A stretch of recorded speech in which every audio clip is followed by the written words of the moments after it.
Okay, we are on the last part of the chapter, that is fifth one, where Dr. Sadao was taking care of this thing that this man should be killed in his house by the killers who would be sent by the general.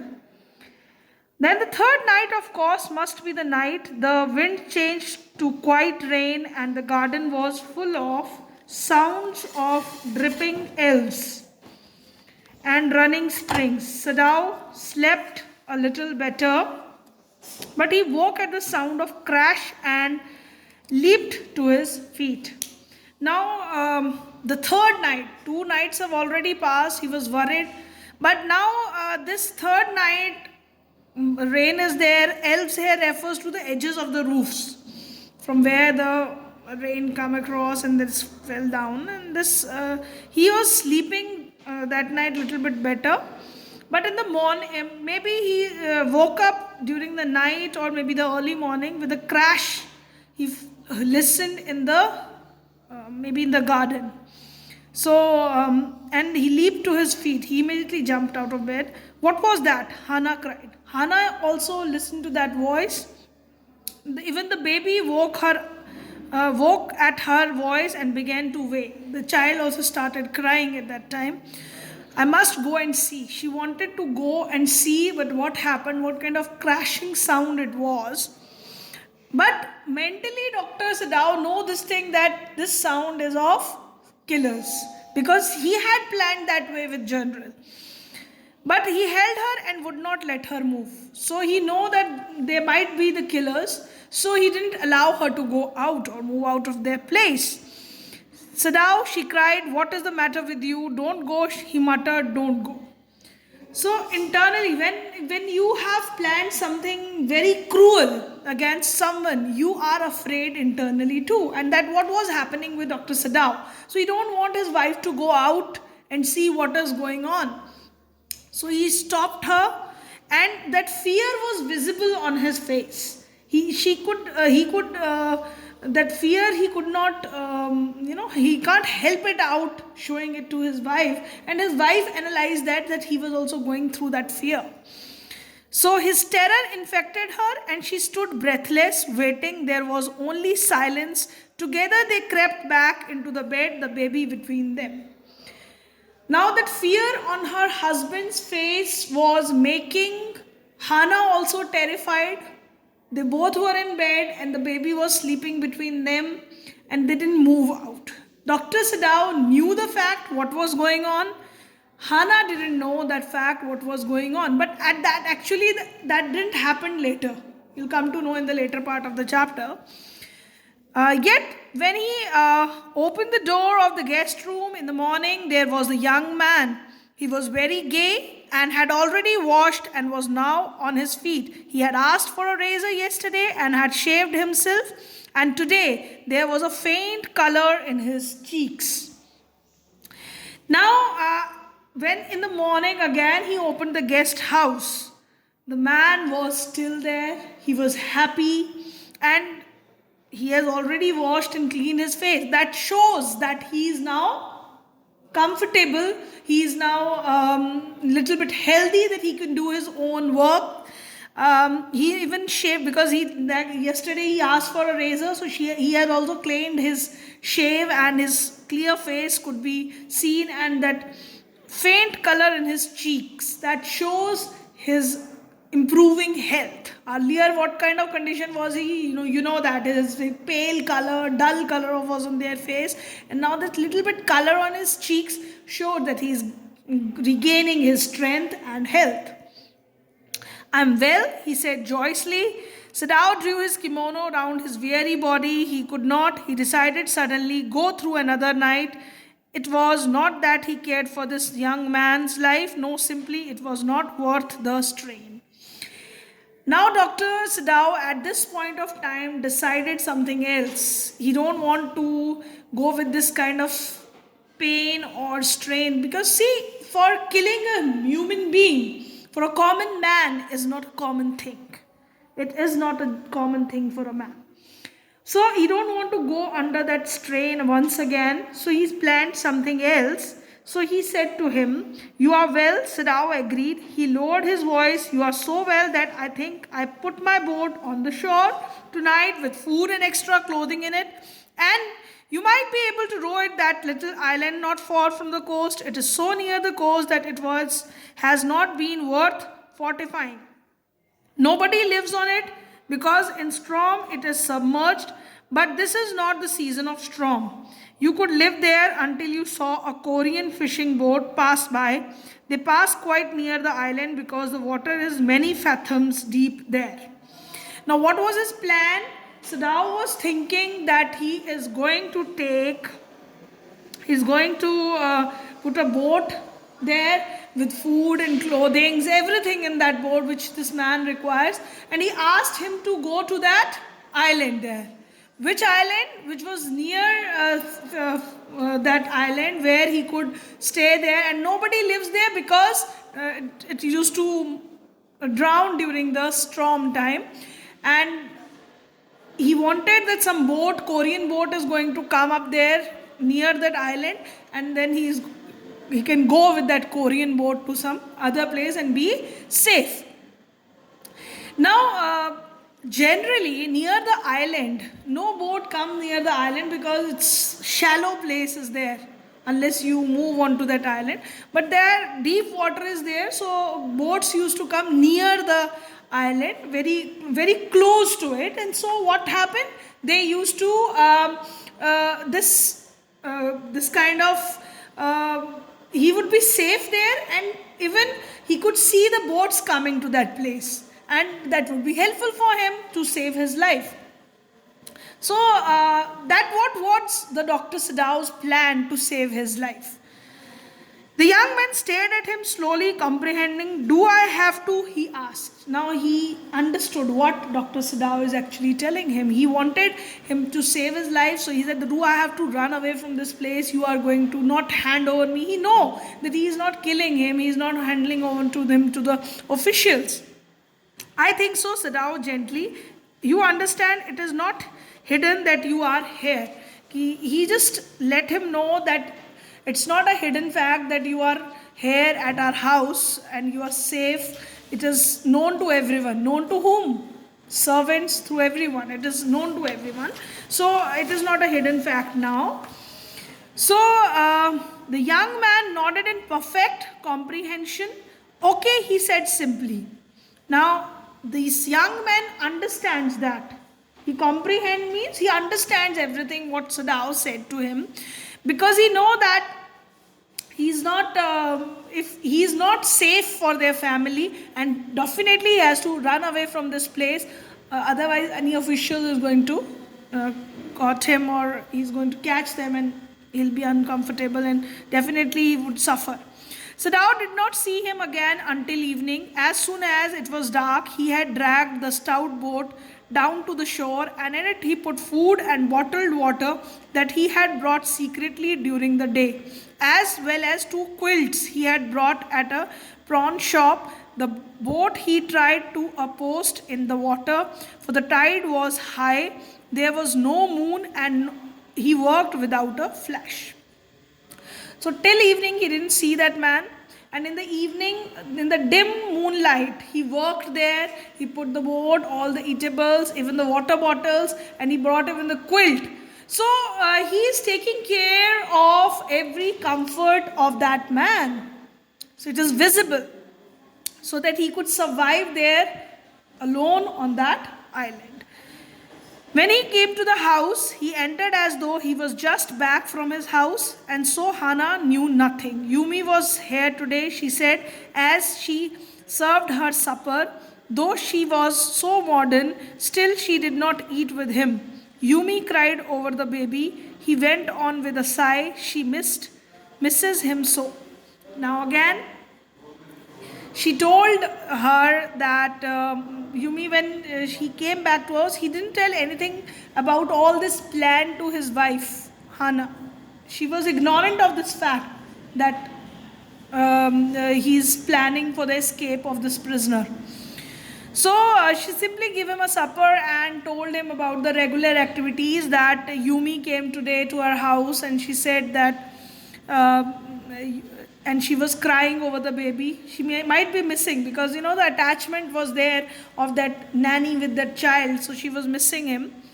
And even she also misses him, and the baby was also crying. So that shows that they have attachment with the children. And here it is also reflected that Hannah didn't eat with his husband. She served him supper, but she didn't eat, though she was modern lady, but that was the custom, the way they used to attend their husbands. The servants will come back as soon as the foreigner is gone, Sadao said. Now he tried to comfort his wife that servants will be back, no, don't worry, when this prisoner will be gone. He went into the guest room that night before he went to bed himself and checked carefully the American's temperature, the state of wound, and his heart and pulse. The pulse was irregular, but that was perhaps because of excitement. The young man's pale lips were pressed together and his eyes burnt. Only the scar on his neck were red. Now he, as a doctor, went to his room. He checked him, his pulse. It was a little bit high because he might be excited. So that excitement could be seen on that face of that foreigner. So this American, he, as a doctor, go through all the checkups of his wounds, everything. I realize you were saving my life again, he told Sadao. Not at all, Sadao said. It is only inconvenient to have you here any longer. He had hesitated a good deal about giving the man a flashlight, but he had decided to give it to him. After all, it was a small one, his own, which he used at night when he was called. Now this is what this man did. He talked to that man. He thanked this prisoner of war, thanked Sadao that you are again saving my life. First he saved his life when he operated on him. Second, he is saving his life from the officials now by helping him out to escape from that place. But Sadao is not agreeing with this. He just wanted to show that he is not concerned for this man. He is doing all this for his own family, because you are inconvenience to us. You are a troublesome person for us. That's why I am helping you out. So he has now he don't want to give his torch. Flashlight refers to a torch which he used at night, but still he gave it to him because he know that he might be requiring it, and you will come to know why he gave that torch to him. If your food runs out before you catch a boat, he said, signal me to flash. At the same instant the sun drops over the horizon. Do not signal in darkness, for it will be seen. If you are all right but still there, signal me once. You will find a fresh fish easy to catch, but you must eat them raw. A fire would be seen. Now he is trying to help him out how to survive on that island. He said that even if you didn't find any boat and your food is over, what you have to do is give a 2 flash of this light. That's why he gave his torch, that flashlight, to him. So you have to give, and he even warned him that when the sun goes down the horizon, that is in the evening time, you flash that light, because he could see that at that time. And because if he's going to signal that light during the night hours, other people on the place would know that somebody is there on the island. So you don't want that any other person should know that somebody is there on that island. And then he also gave him another advice that if you are all right and still there, simply signal me once. One signal symbolizes that you are all right there. 2 flashlights symbolizes that food is over. And he even told him that you can find fresh fish there, but don't burn fire, because fire could be seen from far off place. So he is advising him properly. Okay, the young man breathed. So he got the advice. He understood what the advice was given to him. He was dressed now in a Japanese clothes which Sadao had given him, and at least moment Sadao wrapped a black cloth about his blunt head. Now Sadao said, the young American without a word shook Sadao's hand warmly and then walked quite well across the floor and down the step into the darkness of garden. Once, twice, Sadao sought his light flash to find his way, but that would not be suspected. He waited until from the shore there was one more flash, then he closed the partition. That night he slept. Now this American thanked him. He was in Japanese clothes, which Sadao has given to him, and he wrapped a black cloth about his blonde head, so that head should be covered. So all these small things look small, but what it is reflecting the care which unknowingly this Dr. Sadao was showing towards this prisoner. And he thanked him for all this. He warmly shook the hand with Sadao, and when he walked from there, he showed light to him even so that he can walk properly there. And that night he was relieved and he slept in a better way. Previously he was not able to sleep because that consciousness was there that he has planned to kill that man with general. So he was not able to sleep properly. See?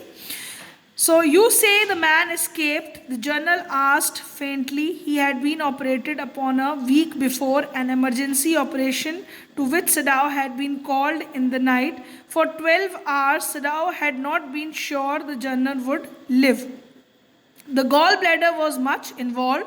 Then the old man had begun to breathe deeply again and to the demand food. Sadao had not been able to ask about the assassins. Now, so far as he knew that they had never come, the servants had returned and Yumi had cleaned the guest room thoroughly and had burnt sulfur in it to get the white men's smell out of it. Nobody said anything, only the gardener was cross because he had got behind with this. Cheranthism, this is the name of the flower, scientific name. I am not able to pronounce it right like that. So it is a kind of flower, Guldaudi, it's the common name is Guldaudi, that kind of flower it is. So this man, this was informed to general by Dr. Sadao that this man escaped. He told this thing to general. When the general asked faintly, and he was very faint voice, he said this to doctor, that he said that he escaped. Now, this was the condition about the general being told here, that he was operating on him. It was an emergency. His gallbladder was not working. So we come to know that doctor was operating on him there. He was in a very bad condition, 12 hours. He was unsure that he is going to live, this man. So again, this general condition was very bad, to whom he is taking care. Now all the servants have come to that place, and Sadao didn't ask from the journal about the killers, that why they didn't come to their house, but he told him that he's not there, he ran away. Servants were there in the house, Yumi cleaned the house, she burned the sulfur in the house so that no smell of that white person should be there in the house. This gardener was there behind the flowers. He didn't come there. But after a week, Sadao felt the journal was very well enough to be spoken to about the prisoner. Now when after 1 week he regained his strength, now Sadao wanted to talk about that prisoner to the general, because he don't want that any kind of problem he should face later on. Yes, Excellency, he escaped, Sadao now said. He coughed, signifying that he had not said all he might have said, but was unwilling to disturb the journal further. But the old man opened his eyes suddenly. He don't want to disturb the journal, so he coughing. He simply signify him that he is not there. He ran away from that place. But the journal, who was now in a better condition, he suddenly opened his eyes. He was surprised that man ran away. That prisoner, he said with some energy, did I not promise you I would kill him for you? I told you, I promised you to kill that man for your sake. You did, Excellency, Sadao said. Well, well, the man said in a tone of amazement. So I did, but you see, I was suffering a good deal. The truth is, I thought of nothing but myself. In short, I forgot my promise to you.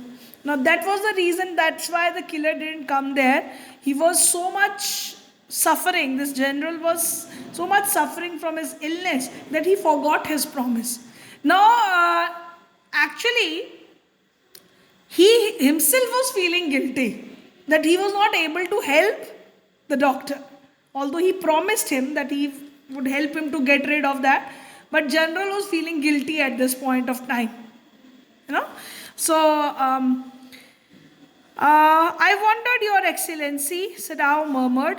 It was certainly very careless of me, the journal said, but you understand, it was not lack of patriotism or dereliction of the duty. He looked anxiously at the doctor. If the matter should come out, you would understand that, wouldn't you?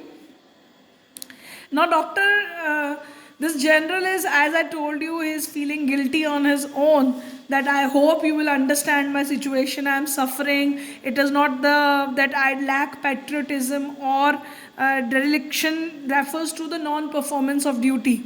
Actually, he is trying to convince doctor that actually I wanted to kill that prisoner. It's not that I am not showing any patriotism, but actually I am suffering and that's why I forgot it. So the doctor seems to be very relieved from this situation. He should be feeling guilty because he helped that man to escape from that place, but who is feeling guilty at this general for not helping that man? Certainly, Your Excellency, Sadao said. He suddenly comprehended that the journal was in the palm of his hand, and that was, as consequence, he himself was perfectly safe. I can swear to your loyalty, Excellency, he said to old journal, and to your zeal against the enemy. Now he is trying to console the general, trying to pacify him by saying that I know that your condition is and he swear that he is being loyal towards his country, and you know, he says that you are enthusiastic person who is really concerned for his country. So he give that kind of statements to general to pacify. But Sadao, searching the spot of black in the twilighted sea at that night, had his reward. There was no prick of light in the dust. No one was on the island. His prisoner was gone, safe doubtlessly, for he had warned him to wait only for a Korean fishing boat. Now, Sadao was searching for the spot of black in the twilighted sea that night. He was searching for that light there, faint light there, but there was no light. So that shows that that man is gone. Because he used to signify with single flash that he is alright. Now no light is there, that means he is gone. And he told him that he has to go with a Korean fishing boat. He stood for a moment in the veranda, gazing out to the sea from whence the young man had come that other night, and into his mind, although without reason, there came other white faces he had known. The professor at whose house he had met Hannah, a dull man, and his wife had been a silly talkative woman. In spite of her wish to be kind, he remembered his old teacher of anatomy who had been so insistent on his mercy with the knife, and then he remembered the face of his fat, slatternly landlady. He had had great difficulty in finding a place to live in America because he was a Japanese. The Americans were full of prejudice, and it had been bitter to live in it, knowing himself their superior. How he had despised the ignorant and dirty old woman who had at last consented to house him in her miserable home. He had once tried to be grateful to her because she had in her last years nursed him through influenza, but it was difficult, for she was no less repulsive to him in her kindness. Now he remembered the youthful, haggard face of his prisoner, white and repulsive. Strange, he thought, I wondered why I could not kill him.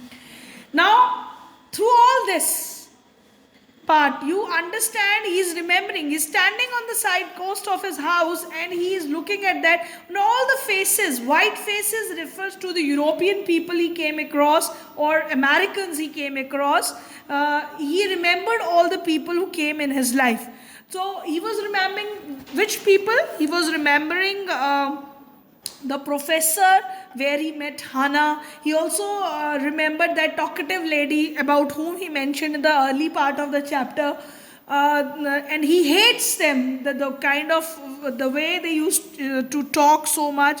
And even he remembered his landlady who gave him house in a very dirty house it was, and she was also very shabby kind of lady dressed in a very dirty manner. She gave him house, and these people are biased against them. They are prejudice refers to bias. When they form an opinion, when we form an opinion about someone about without knowing them, that is called prejudice. And this lady do have that opinion about Japanese, and that's why he was finding a difficulty getting home in America. So we find even at this point of time that his hatred, Sadao's hatred for these Americans was not wrong. Actually, he had suffered that thing, that prejudice against Japanese in America, he had suffered living there. He was not getting the good house there. But he was thankful because this lady, that American lady, treated him when he was suffering from cold. Influenza refers to simple cold, and this lady helped him out, although he don't like her at that moment also because she is very repulsive. Might be her behavior is not that good, and so he don't like her, but at this moment he also remembered the dull thin face of that prisoner who was in his home, and he referred that his face was white and repulsive. Repulsive here refers to hateful. He was feeling hateful towards that man, but still he was not able to find the reason why he helped that man, and he was not able to kill him. So that's how this chapter ends.